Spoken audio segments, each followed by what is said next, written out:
Welcome, and thank you for tuning in. My name is Brandon Meadows. I'm an attorney with Jimerson and Cobb, and today I'm going to present on the topic of fraudulent transfer remedies and defenses, primarily under Florida's Uniform Fraudulent Transfer Act. Again, we will be discussing Fraudulent Transfer Act under Florida's law, but as you will see later through the presentation, that it is Florida's law on fraudulent transfers is substantially similar to the laws of other jurisdictions.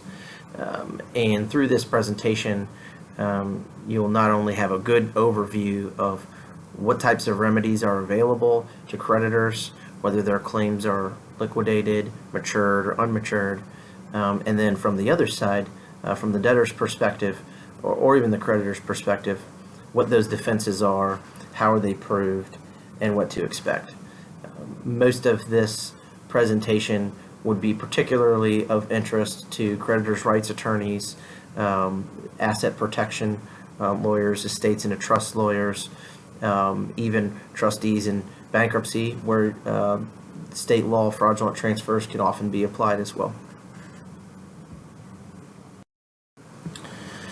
We're going to start by showing you a roadmap of exactly where we're going to go from beginning to end, to give you an idea of soup to nuts, starting from the statute itself and the history of it, to where the statute is going in the future and how it's being treated by other states through the Uniform Law Committee.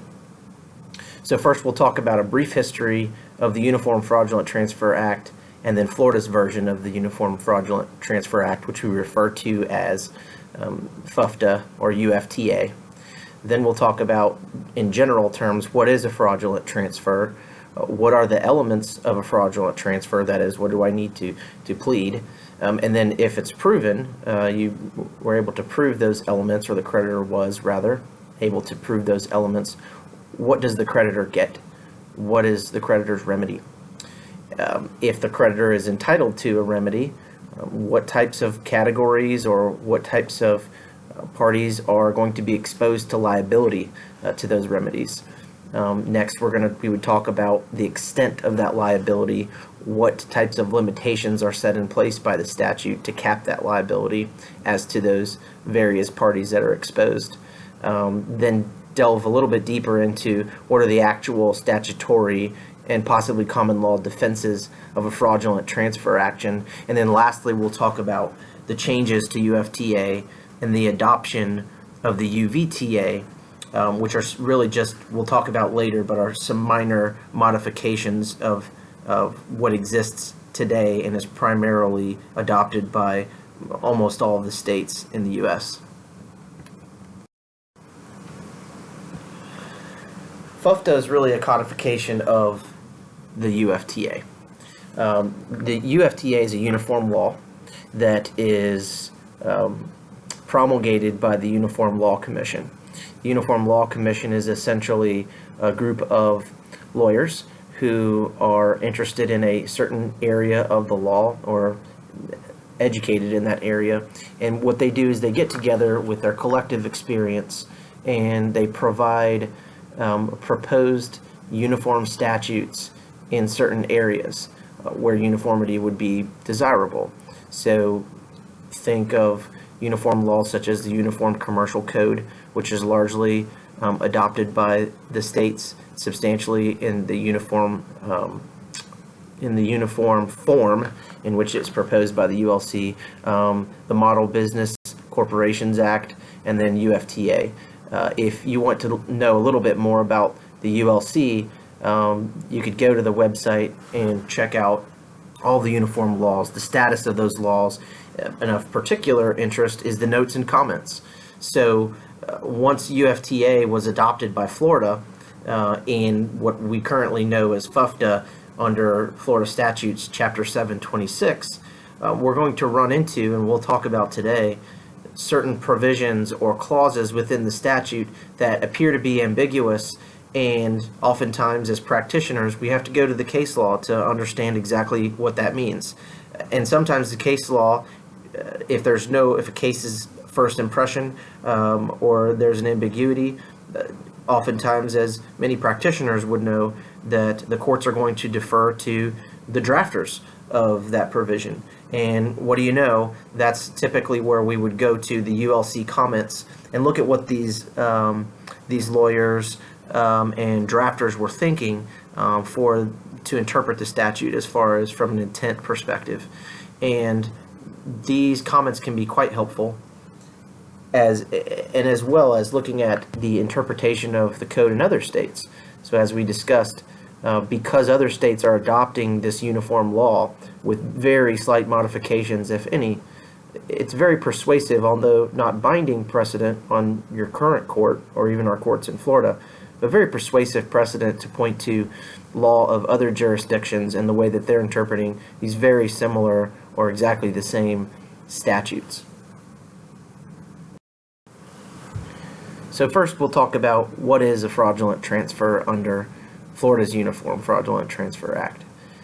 The USEM case out of the 4th DCA in 2000 put fraudulent transfers, articulated what it exactly is in a very concise way, and the court stated that a fraudulent transfer under FFTA is really an action by a creditor that's directed against that particular transfer, which, if it's proven to be fraudulent, then it can be set aside and then will allow the creditor to pursue the asset against its debtor.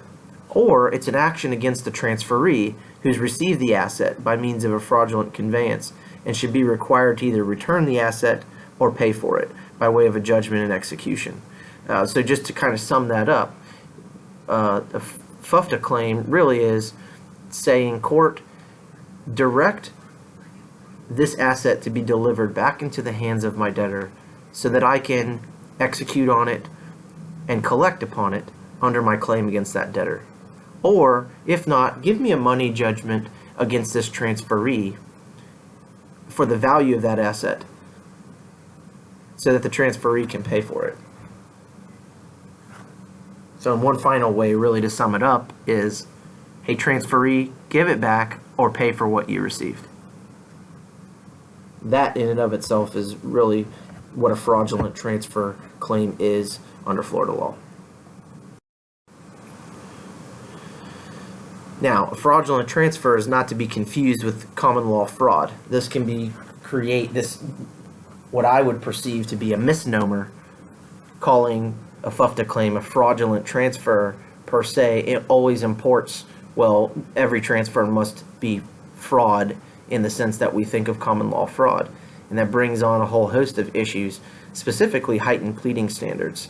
So in Florida, in federal rules as well, under Rule 9, heightened pleading of particularity is required to plead a fraud claim so that others can be put on notice of exactly what the specifics are regarding the fraud, and also because of the nature of defending a fraud claim as well. But it's pretty clear through the case law that fraudulent transfers, there's one particular type of fraudulent transfer which we'll get into that has an actual intent to defraud creditors, but other types can be constructively fraudulent. And so heightened pleading, because fraudulent transfer is not a common law fraud, the heightened pleading standards aren't required. And you will see that many debtors may tee this up as a basis for a motion to dismiss, and it's not going to be effective and will likely be, that motion to dismiss on those grounds will likely be denied. Again, because it's not common law fraud, FFTA claims are not. A fraudulent transfer is not a tort, and that's an important concept to remember as we move forward, that it's really just a statutory collection remedy. But it's important as we go forward, as we discuss the parties that can be liable for fraudulent transfer action, particularly as it relates to aiding and abetting and conspiracy to engage in a fraudulent transfer. Because a fraudulent transfer is a statutory cause of action and not a tort, we will see that there are certain significant limitations to what other types of causes of action can be piggybacked onto a FFTA claim. So let's start by unpacking Chapter 726. Now, 726 Florida statutes is deceptively simple, and every time I read it, I seem to find or uncover another provision which causes me to stop in my tracks and think about what its application or interpretation means. And going through the statute and really applying it in various matters of litigation, we've been able to track some of the comments and some of the case law treatment of those, and we're going to provide you with a lot of those definitions going forward, or interpretations going forward in this presentation. This presentation, although is going to be limited to probably about an hour, could really be a 2 or 3 hour discussion. But what we're going to try to do is really hit all of the highlights of really what 726 says and what the major substantive provisions mean. So again, as we previously discussed, it's important to understand that FUFTA is a codification of a law that has been drafted and modified so many times by some very, very smart people who have covered nearly every type of creative transaction that a debtor could think of. And oftentimes, as you go through and as we go through the statute, we will see some very hyper-specific scenarios that are covered. And it's important to understand that really that it is because of the creativity, quote unquote, of debtors that it has been necessary to modify these uniform laws over time in order to capture pretty much every type of transaction that could be avoidable or fraudulent. So in sum, it's you're not going to outsmart the creative through creative transactions. You're not going to outsmart the statute. But it is important as you're either prosecuting or defending FUFTA claims to read the definitions. There is a lot of cross-referencing definitions throughout the statute, and oftentimes 2 or 3 cross-references of the definitions to really understand what the claims and defenses are going to be. But in general, from a 30,000-foot view, there are really 4 statutory types of fraudulent transfers that can be alleged. And those 4 specific types of fraudulent transfers can be categorized under 2 general types of quote-unquote fraud. And those are actual fraud, actual fraudulent transfers, and constructive fraud or constructive fraudulent transfers. We'll start with actual constructive fraud first. So Chapter 726, 105, sub 1, sub A deals with what we call actual fraud. And that focuses solely on the transferor's intent, the transferor being the debtor in this case. Looking at the intent, the elements of proving an actual fraud are set forth in the statute. And it states, a transfer is fraudulent as to a creditor if the debtor made that transfer with actual intent to hinder, delay, or defraud any creditor. Now, the intent of the transferor is to be measured at the time of the transfer. Case law is pretty clear that because the fraud rests on the debtor's intent, it has to exist at the time of the transfer. So that's key. FUFTA contemplates the difficulty of proving actual intent, as even in any case or statute that would require intent, or even common law claims that would, or torts that would require intent. Most practitioners know that proving intent is very difficult, and it is often proven by circumstantial evidence.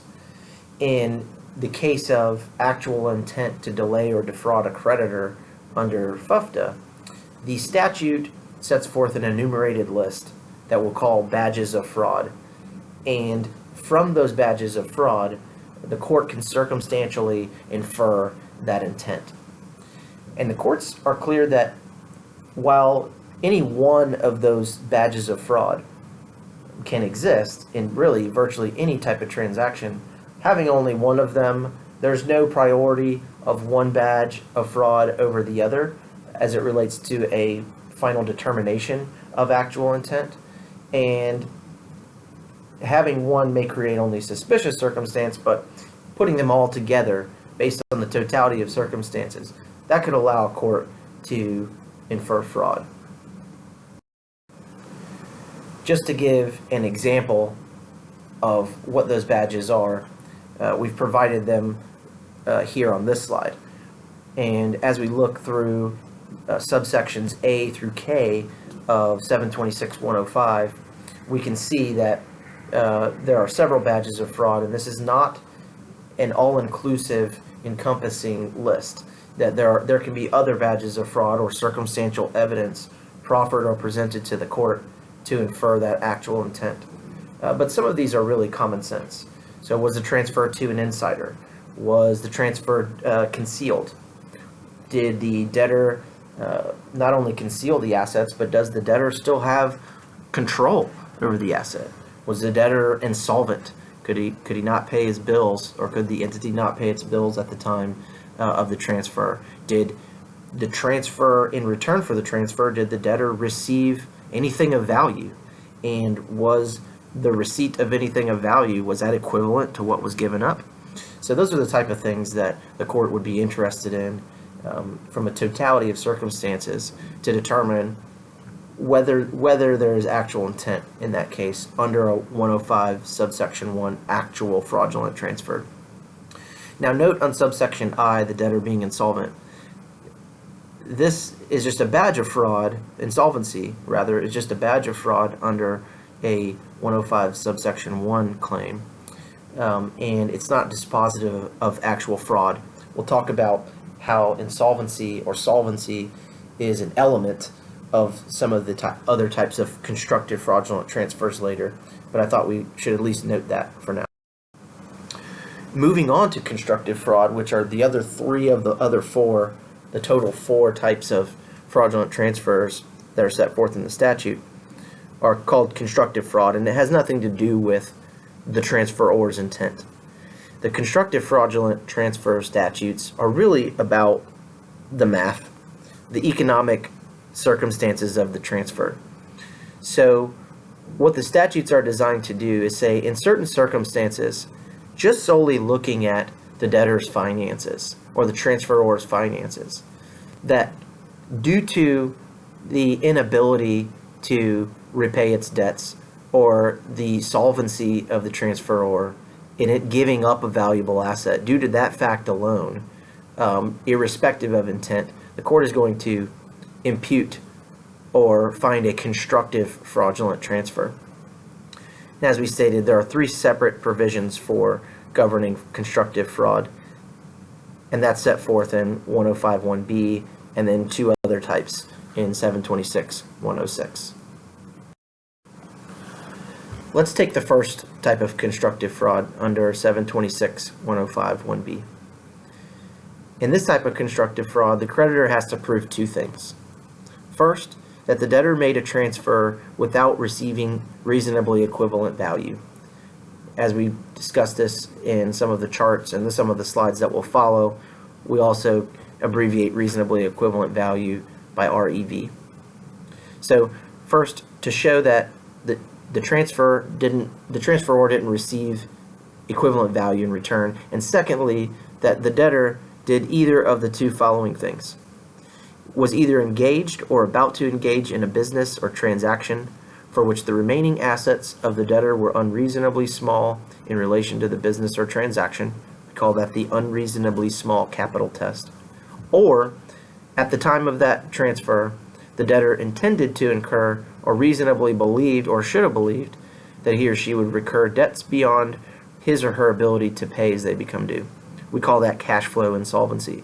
Now, these are monikers that are created by certain accountants or certain practitioners that are dealing with these type of tests. These are not formally called unreasonably small capital or cash flow insolvency tests, but we give them those names for further reference as we go through this presentation. Now, likewise, constructive fraud under 726.106 will focus on the economic effect of the transfer, again, as all constructive fraudulent transfers are focused. again requiring proof that you have to have reasonably equivalent value in the transfer and insolvency, and providing the following. A transfer made or obligation incurred by a debtor is fraudulent if it's made or the obligation is incurred without receiving reasonably equivalent value and the debtor is insolvent at the time, or the debtor became insolvent as a result of the transfer. So now we have to have REV and insolvency or solvency at the time of the transfer. Now lastly, a transfer to an insider can be deemed constructively fraudulent under 106 subsection 2. And that states a transfer made by the debtor is fraudulent as to a creditor if the transfer is made to an insider and for an antecedent debt, to an insider for an antecedent debt, and the debtor was insolvent at the time, and the insider receiving that transfer had reasonable cause to believe the debtor was insolvent. So this is a prime example where you have to turn to the definitions to see what insolvency really means under FUFTA. Read the definitions. Now, a debtor is considered, quote, insolvent when the sum of the debtor's debts is greater than all of the debtor's assets at fair valuation. That's defined under section 103.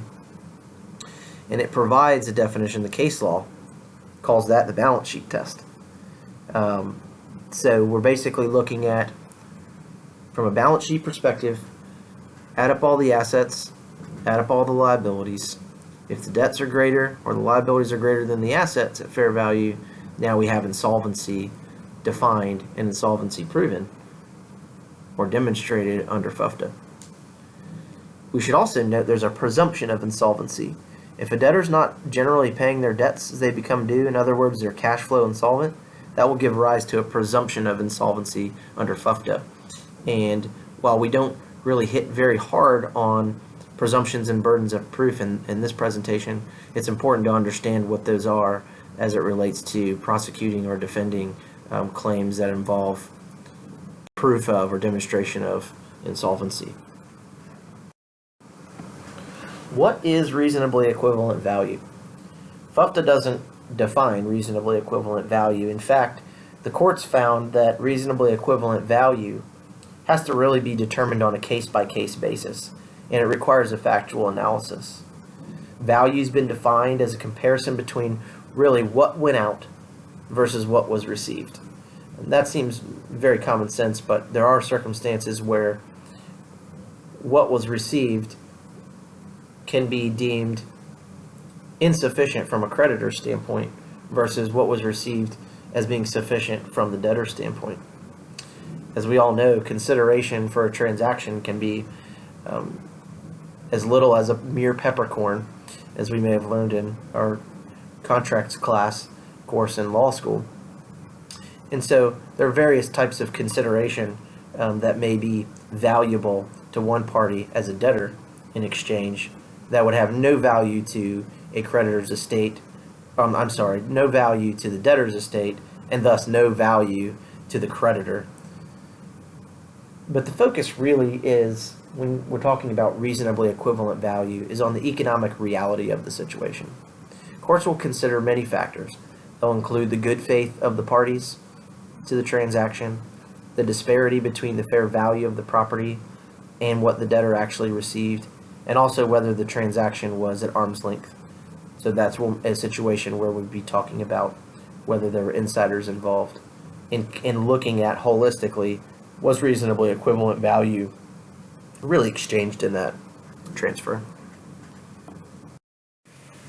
Now that we've discussed the 4 different statutory types of fraudulent transfer claims under FUFTA, this next slide shows a summary in chart form of the elements that are required for each of the various types of fraudulent transfers under the statutes. Note that under the first type, the actual fraud, as we discussed, intent is the primary consideration, the intent of the transferor at the time of the transfer. Reasonably equivalent value and the solvency of the transferor is relevant, but only as it relates to badges of fraud to infer intent to delay or defraud and hinder creditors. The remaining sections of the chart show when reasonably equivalent value is needed and what types of solvency tests are needed to be proved to demonstrate a claim for constructive fraud. Note that the balance sheet insolvency test, in comparison to the unreasonably small capital test or the cash flow insolvency test, that they're all three going to be separate and distinct methods to demonstrate solvency, although solvency, as we previously discussed, is defined as balance sheet insolvency. But the critical distinction between all three of those is that balance sheet insolvency is going to be typically the easiest to demonstrate from a pure liability and asset comparison, whereas it will oftentimes take more factual basis or expert testimony to establish the other tests for insolvency under 726.105 1B. So what we'll see in practice is constructive fraudulent transfers as to present creditors under 726.1061, which is the third type of constructive fraud down on this chart, is often the most litigated. That pretty much sums up in a summary chart what the basic elements of a fraudulent transfer are. Now we move on to what types of remedies are available if the fraudulent transfer claims are adequately pled. What does the creditor get? Well, under section 726.108, which governs the remedies of creditors, that section of the statute states that a creditor can obtain, subject to the limitations in 726.109, one of 6 different remedies. 1, avoidance of the transfer, or unwinding the asset back to the transferor. 2, attachment of a lien on the assets. 3, injunctive relief on further disposition. 4, appointment of a receiver. 5, if you're a judgment creditor, you already have the judgment at the time of the fraudulent transfer action. Simple levy and execution directly upon that asset. And 6, quote, any other relief that circumstances may require. Courts often refer to this provision as the catch-all provision. And we'll see how this provision is often highly litigated as a means for creditors to expand it to get additional monetary relief, such as punitive damages, attorney's fees, things of that sort. While we'll see the debtors often argue that the catch-all provision is not carte blanche for the creditors to do anything outside of the express remedies provided in the statute. Because of the relief that's available under 108 is subject to the limitations of 726.109, we have to, again, cross-reference 109 to determine exactly what those remedies are going to be subject to. So one of the key considerations in 109 states that if a transfer is voidable, the creditor can recover a judgment for the value of the asset transferred or the amount necessary to satisfy the creditor's claim, whichever is less. 726.109 further says, if you're getting the judgment and based upon the value of the asset transferred, that judgment has to be for an amount equal to the value of the asset at the time of the transfer, subject to adjustment as the equities may require. So let's break that up just a little bit. What 726.108 says, as we discussed in the previous slide, in addition to all of 108, 109 now gives the creditor an opportunity to recover a money judgment against certain other parties. The statute specifically says the money judgment that you get is limited by the value of the asset at the time that it's transferred. We'll talk about why that matters later as it relates to appreciation or depreciation of the asset, or the amount necessary to satisfy the creditor's claim. So in other words, the money judgment cannot be for an amount that exceeds what would be necessary to pay the creditor on its claim in full. Now, if we go down to that second bullet point, when we're talking about the money judgment being equal to the value of the asset at the time of the transfer, the statute further provides this almost ambiguous clause, subject to the adjustments as the equities may require. We have to further go to the case law and the comments from ULC to determine exactly what that means. Now that we know under 108 that the transfer can be avoided, and then we know that under section 109 rather, that a money judgment is also available, there sometimes becomes the question as to, from the creditor side, which remedy is going to be preferred by the courts, or under which circumstances would the creditor would like to choose avoidance over a money judgment. And even from the debtor side of things, I think this is often a question that arises in many client consultations as to what remedies are available, and ultimately whether an asset's going to be unwound and transferred back to the original transferor, or whether that transferee is going to be facing a money judgment. Ultimately, case law says that 726.108 in conjunction with 726.109 gives the creditor a choice of remedies. Case law states that when you read those provisions together, it appears that creditors seeking relief under 726 can choose their remedy to either avoid a transfer and seek recovery against that asset fraudulently transferred, or to receive a money judgment against the transferee based upon the lesser of the value of the asset or the amount of the creditor's claim. So this is the Inri Davis bankruptcy case out of the Middle District. And it really reads almost exactly the same as the USIM case out of the 4th DCA that we discussed several moments ago. Conceptually looking at a fraudulent transfer as it's either an action directed at the transaction to either reverse it or have the transferee pay for the value of what it received. Now, there's no bright line rules as to whether a court is going to prefer an avoidance over a money judgment, and oftentimes that relief is going to be awarded on a case-by-case basis to balance the equities between the creditors and the transferees.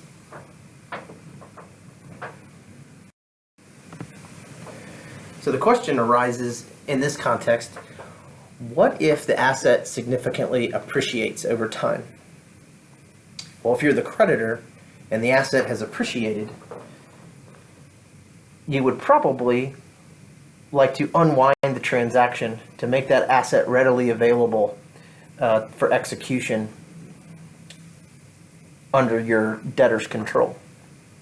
Now, if it depreciates, you might see a creditor or even a trustee in bankruptcy take the position that, well, unwinding the transfer will give me this asset that is depreciated in value, and it would be much more beneficial to the bankruptcy estate or much more beneficial to the creditor to just take the value of the asset at the time of the transfer, because that's obviously was the better play from a recovery standpoint. So then the question arises, and we think that it's answered well in case law in this regard. When we look to the remedial goal of FUFTA, it's to put the creditor back in the same position it would have been if the fraudulent transfer had never occurred. No more, no less. And that's a bankruptcy case out of the Southern District that was later affirmed by the 11th Circuit. It found that the Uniform Fraudulent Transfer Act is, quote, designed to restore the estate to the financial condition that would have existed had the transfer never occurred. So as we get down the road to some of the extent of exposure to money damages, or to the extent to which a transfer can be unwound, the policy being, we're just trying to, and when I say we, the courts and the statute, are just trying to put the creditor back in the position that it would have been as if this transfer never occurred. No more windfall and no less than what it would have recovered. So there's a balance between the transferees, transferors, and debtors. Let's say The creditor wants the money judgment. Aggressive creditors are going to seek the following types of monetary relief: compensatory damages against the transferor, the transferee; punitive damages for engaging in a deceitful hindrance of collections that surmounts to what many would call fraud, although we know that fraudulent transfers aren't actual common law fraud; and attorney's fees. Now we're going to take each one of those types of monetary relief, break them down to determine whether the Florida case law finds that these are even authorized under the law. But before we get into each one of those pieces of monetary relief, let's talk about who's actually going to be exposed to that liability. Well, we know first of all that the transferors can be exposed. The transferees, or the recipients of those transfers, can be exposed. Transfer beneficiaries can also be exposed.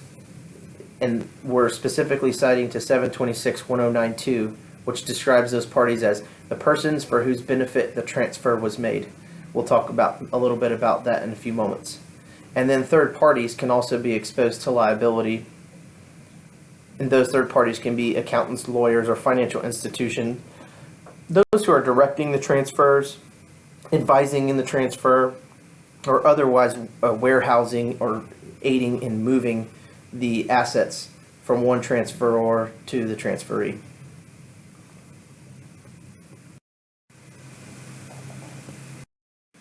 So let's start with the remedies against the transferor.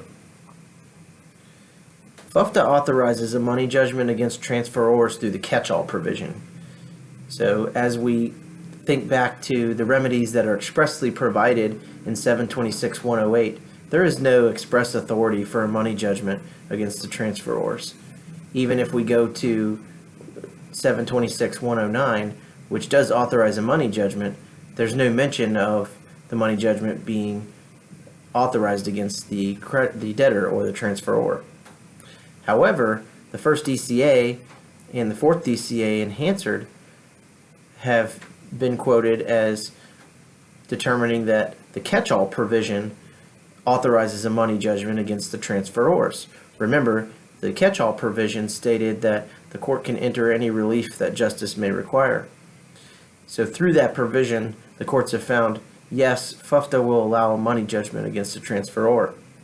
Compare that to the fourth DCA decision from the USIM case, which says that nothing within FUFTA states a creditor that has a judgment against a debtor can obtain an additional money judgment against the same debtor for fraudulently transferring funds to avoid creditors. So at first glance, it appears that the USIM case and the Hansard case, both out of the fourth DCA, directly contradict.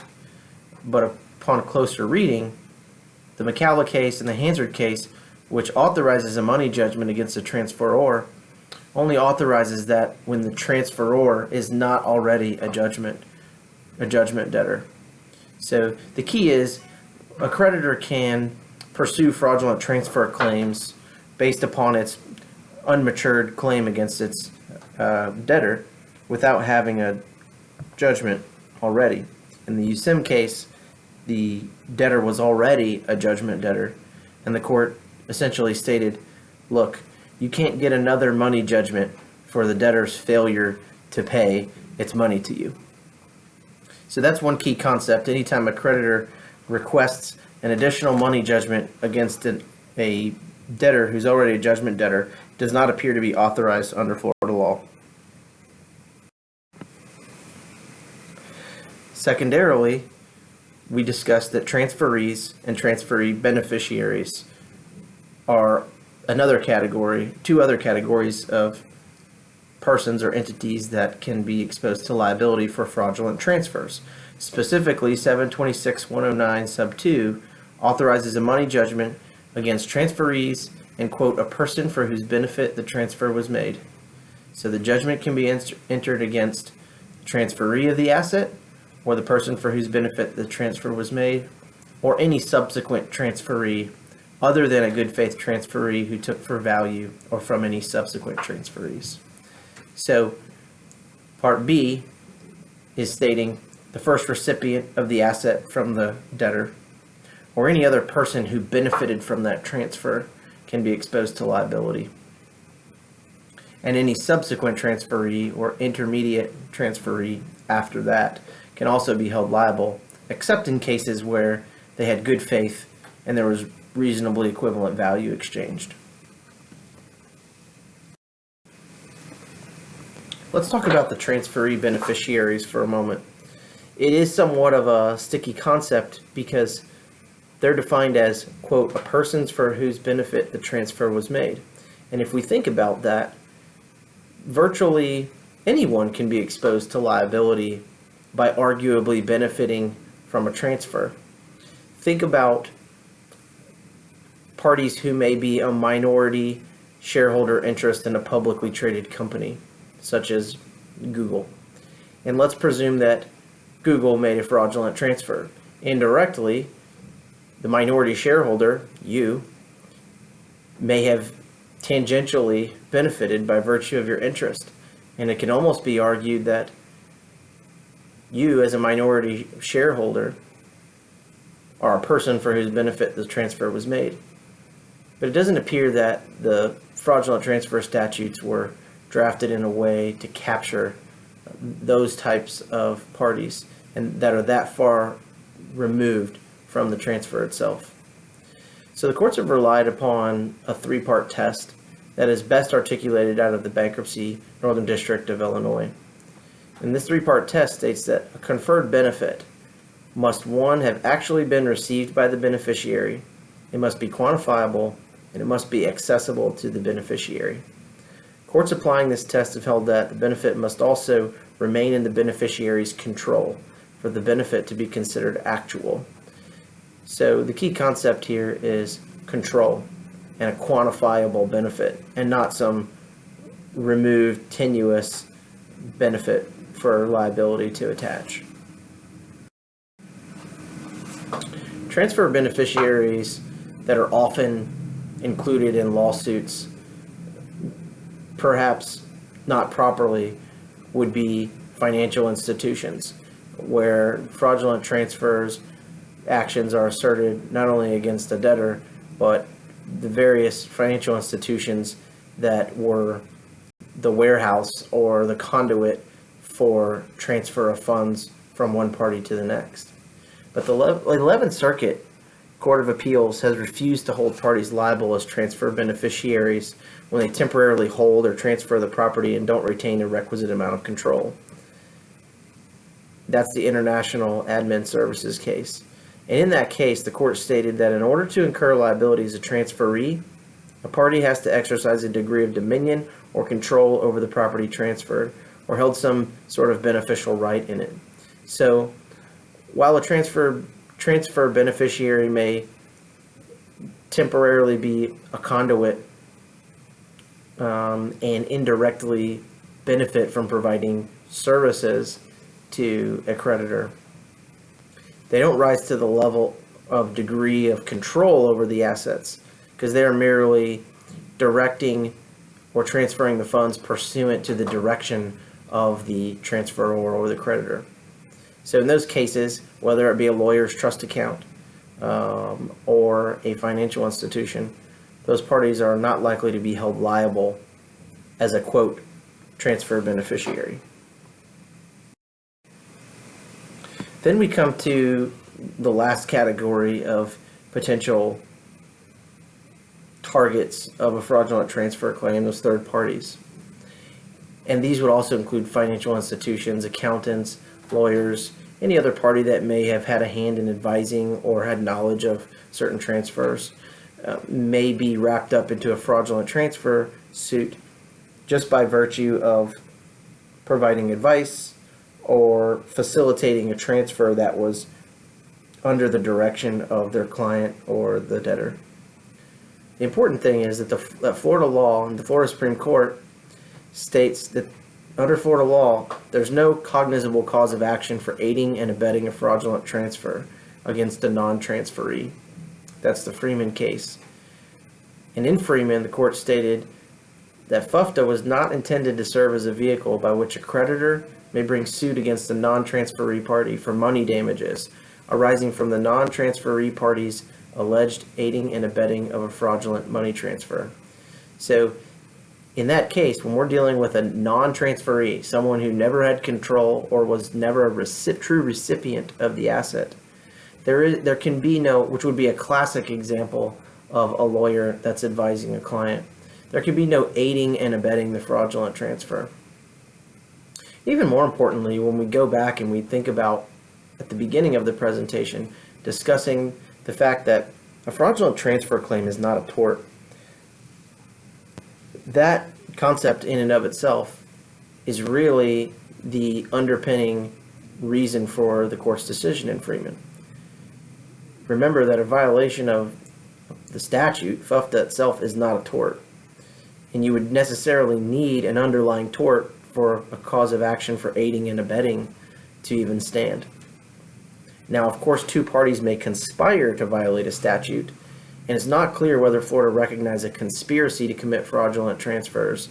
And there is some case law out there in Florida, particularly in, I believe, the dissent to Freeman, which indicates that a possible conspiracy to violate FUFTA may attach to a non-transferee.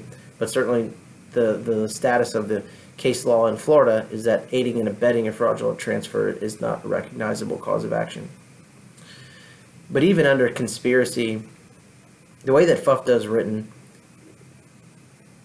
it appears, without any case law or authority to the contrary, it appears that FUFTA's schematic counsels against the recognition of conspiracy as a cause of action, particularly because the very nature of a transfer would involve two people, that to impute a conspiracy to commit an act that already requires two people would allow conspiracy law to subsume FUFTA itself.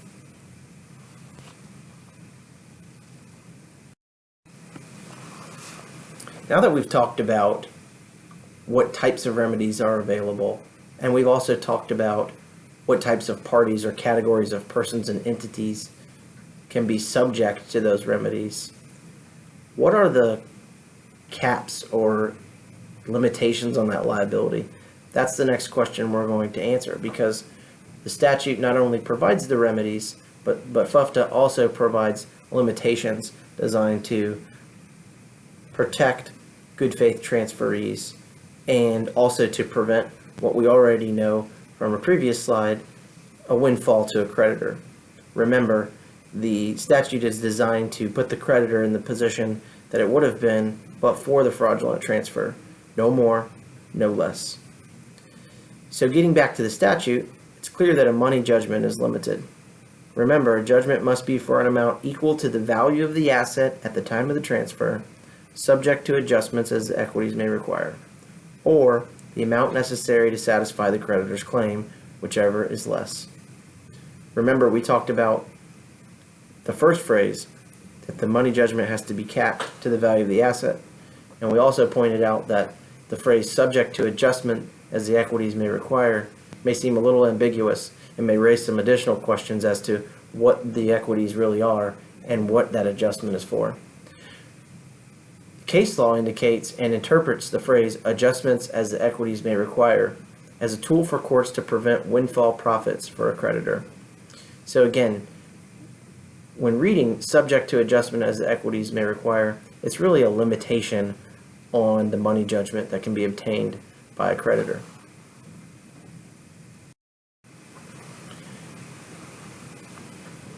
One really key concept to note at this time is a recent United States Supreme Court opinion that was drafted and released in March of 2016 in the Husky International Electronics case.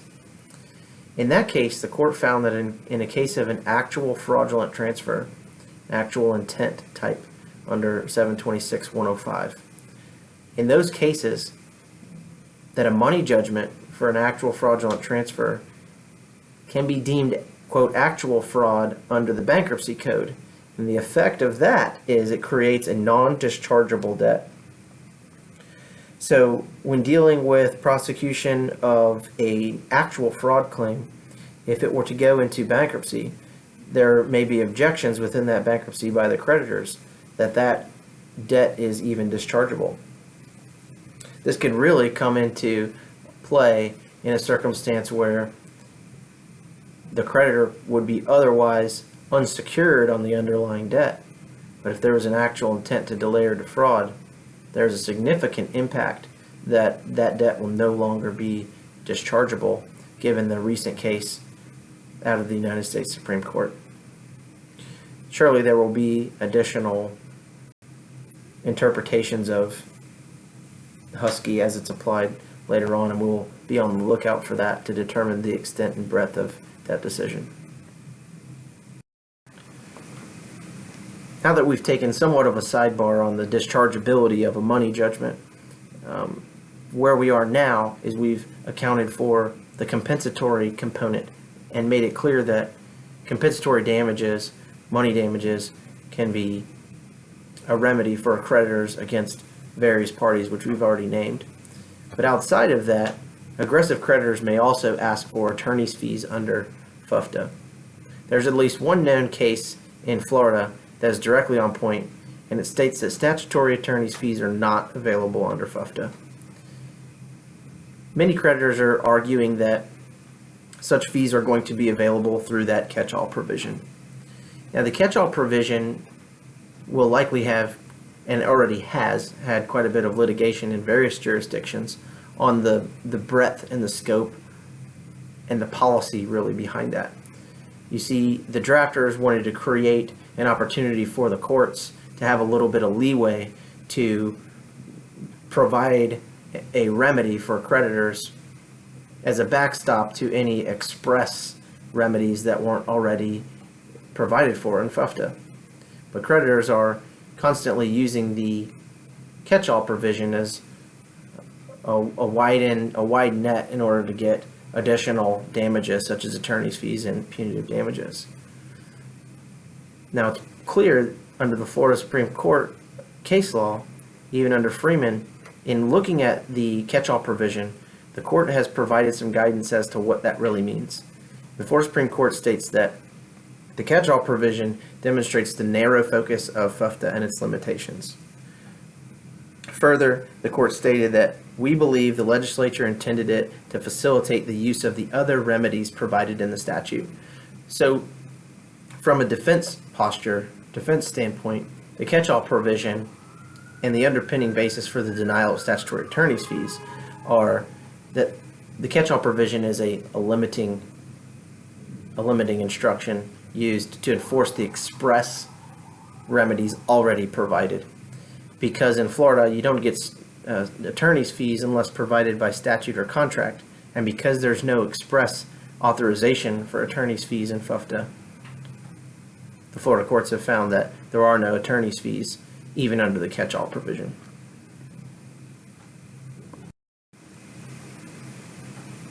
One other note to make is that post-judgment contractual fees can be awarded if that underlying contract expresses an intent of the parties to circumvent the merger doctrine.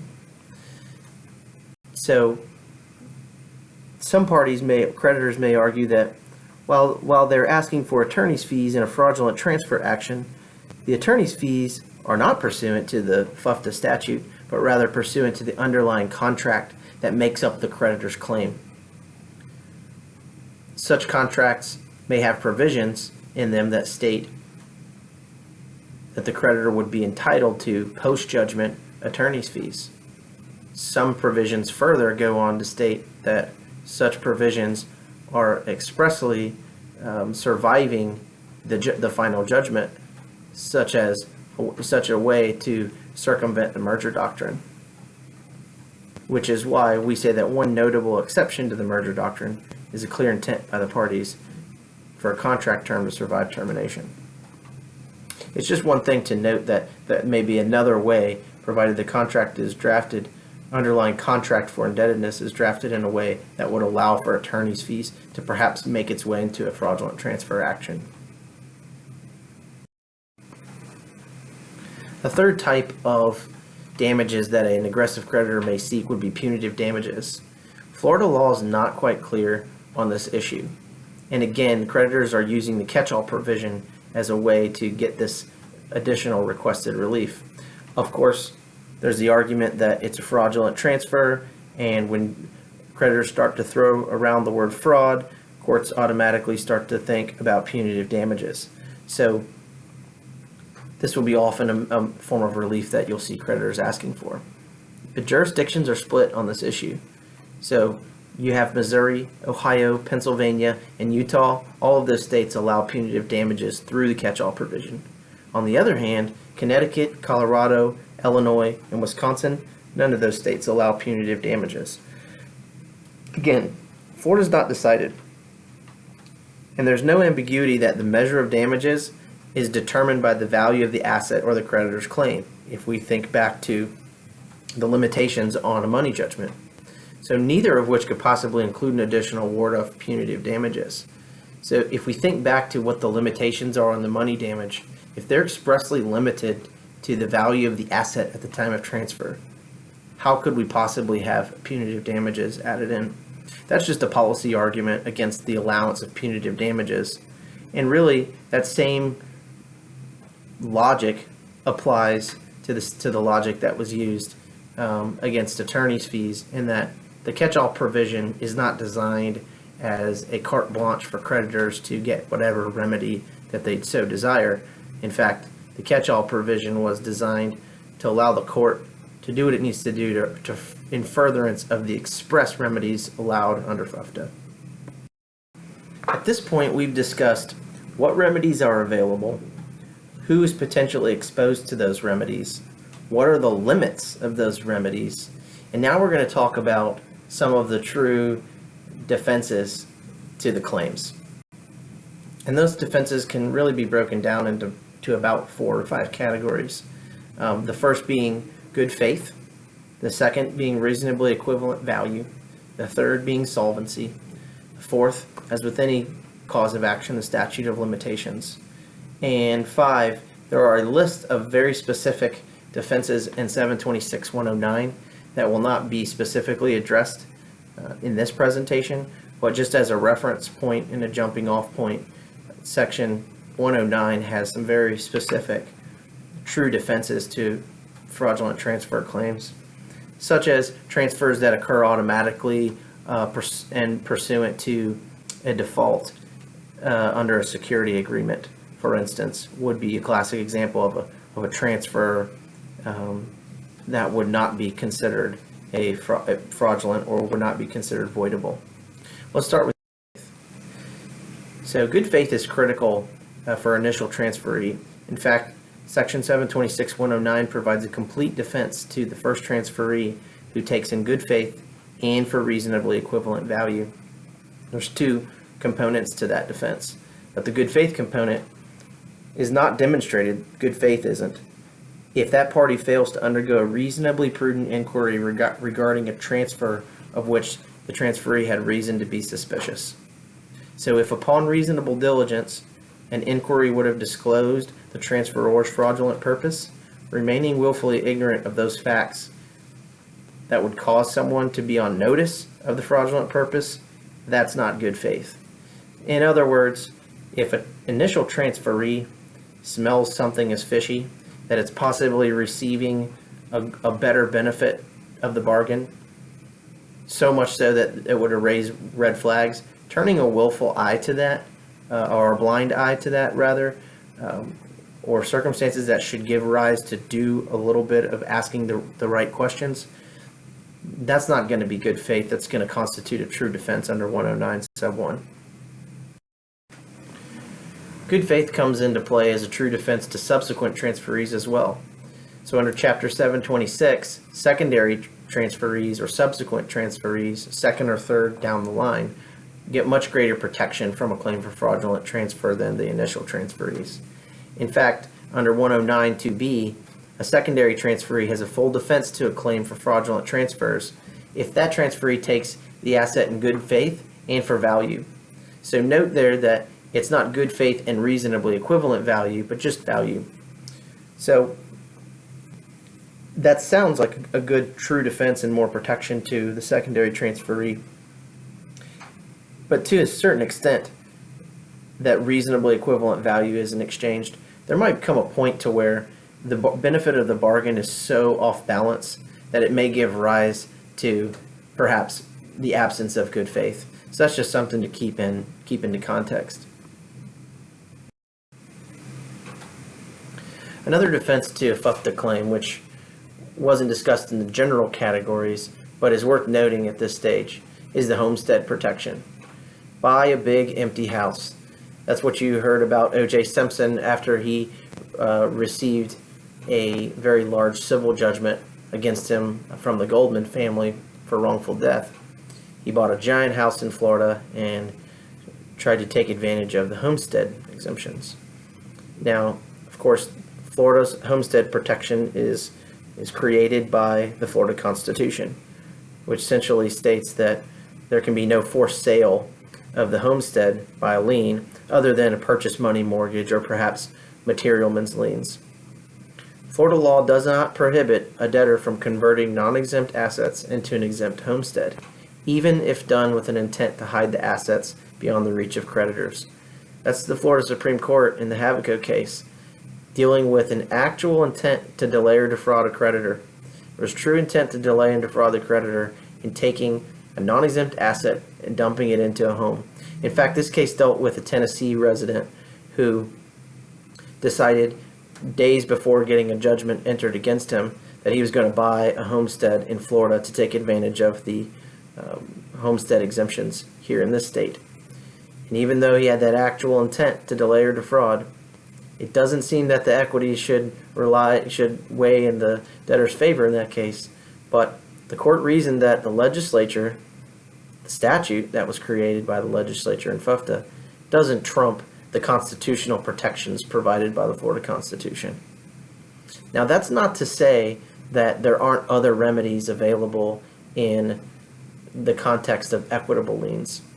Equitable liens that are based on fraud can circumvent that problem, but not always, because those are going to be unique circumstances where a debtor would fraudulently obtain monies from a from a creditor, and then purchase an asset and try to create a homestead from there.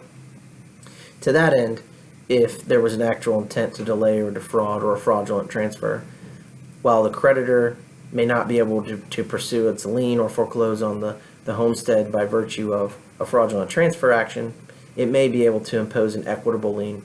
Those circumstances are somewhat limited, but it's always something to think about if a creditor is stonewalled by this homestead protection. As to another defense to fraudulent transfer claims, as in most causes of action, there is a statute of limitations applicable to actual and constructive fraudulent transfers.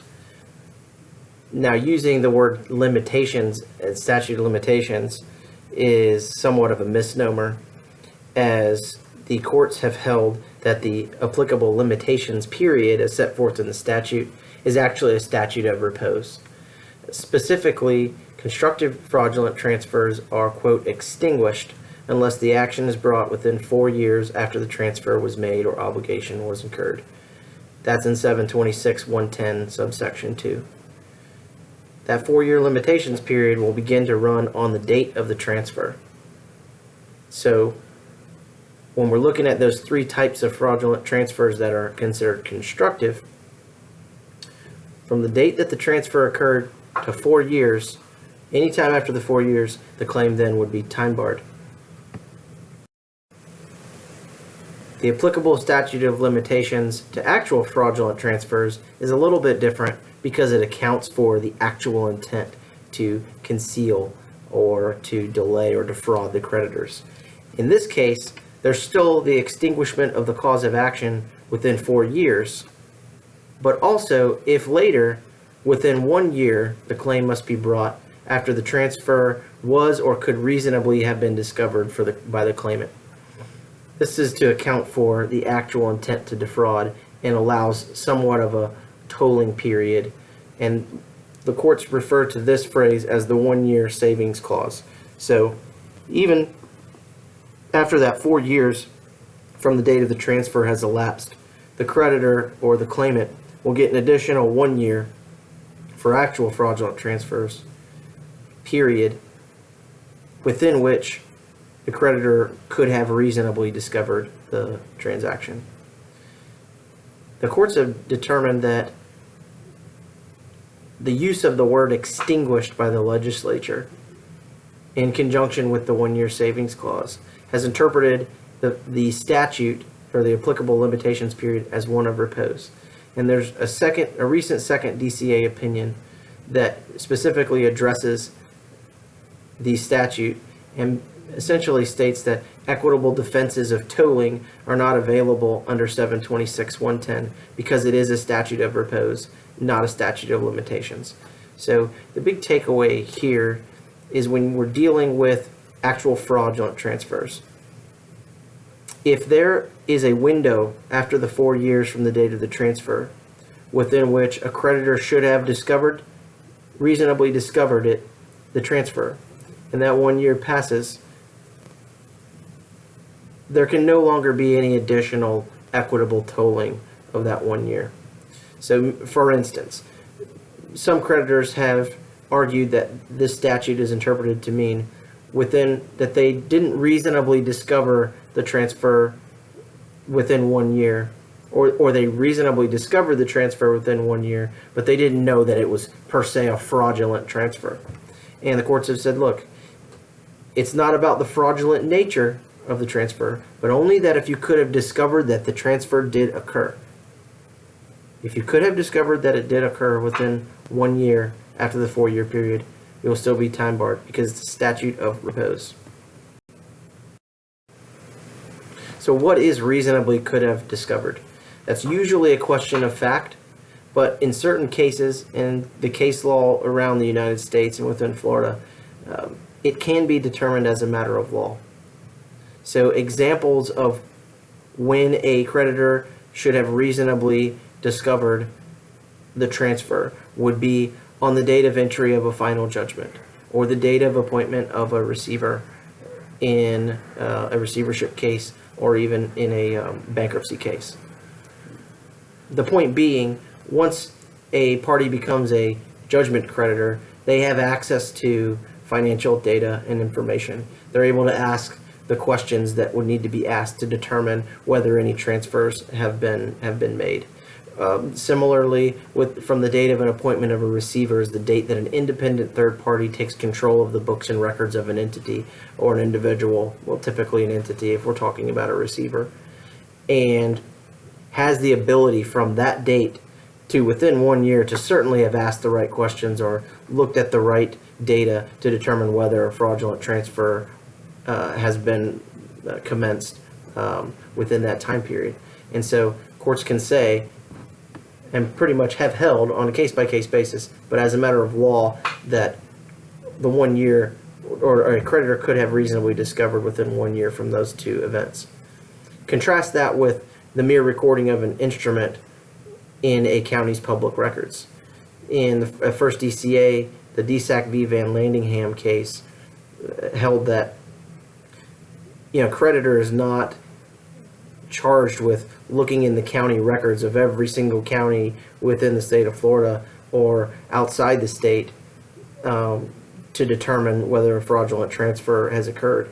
And there was some discussion about how the mere nature of recording a public document is to put other parties on notice who are interested in purchasing that property, and that just the mere fact that the recording or the deed that evidenced the transfer was available publicly, it wasn't necessarily to be imputed to the creditor in that circumstance as evidence that they reasonably should have discovered the transfer.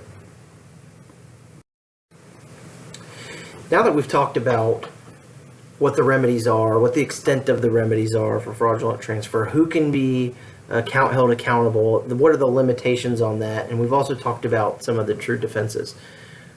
The last thing I wanted to touch base on in this presentation is where the Uniform Act is moving and how it's changing. So what we're looking at here is The Uniform Law Committee has made some slight modifications to UFTA and are now calling it the UVTA, which is the Uniform Voidable Transfer Act. And the map that you're currently looking at demonstrates all of the blue states which have currently enacted the statute. The green states are those that in which the UVTA is being introduced by the legislatures of that state for adoption of the UVTA to supersede the UFTA. Noticeably, it has not been introduced in Florida at this point in time, but some of the other states in the Southeast are at least introducing it or considering adopting it. Some of the key provisions to discuss are the things that have changed, and a lot of this is fleshed out in much further detail in current scholarship and directly from the Uniform Law Committee's website. You can have a look at the Act, the revisions made to the Act, and the case comments to determine what exactly the legislature or what exactly the Uniform Law Committee was thinking when they were drafting some of these key revisions to the UFTA. So we have the new section, the choice of law section in Section 10. This is probably the biggest change of all of them that are being implemented in UVTA. And if you go to Section 10 regarding the choice of law, it provides the state of residence of the transferor. And this is so significant because if we think back to the homestead exemption that we had in Florida and the problem that we had where a Tennessee resident had transferred his assets into the state of Florida to have homestead protection, and that debtor was able to delay and defraud and hinder its creditors and still be able to trump the Uniform Fraudulent Transfer Act.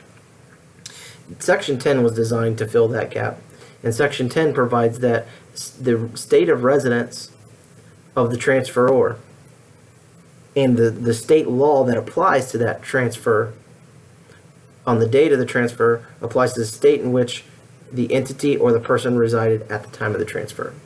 So in the case of the Havico case, where the Tennessee debtor transferred his property to Florida, if Tennessee at the time of that transfer had enacted the Uniform Voidable Transfer Act, which imports Section 10, the case would have come out much differently. In fact, the case law of Tennessee would have applied, state law of Tennessee would have applied to that transfer, and there would be no application of the Florida homestead exemption. And so this is going to be somewhat of a very significant change, and we'll watch how the courts are trying to apply and interpret this new choice of law section, and we'll see its effect on Florida and on asset tourism into Florida, and we'll see if this choice of law provision will create an impediment to the Florida legislature adopting UVTA. And if Florida does adopt UVTA, it will be interesting to see how these issues play out in Florida case law. And the other minor or key revisions that I wanted to make note of is there are some changes to the evidentiary matters and the burden of proof and the presumption of insolvency within the definitions.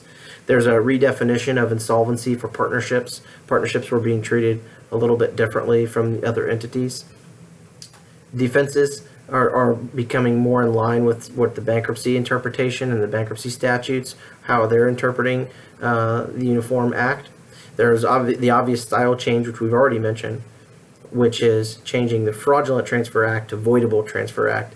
And that's just to make sure that the terms are used consistently, because the use of the term fraudulent throughout the UFTA was somewhat used inconsistently.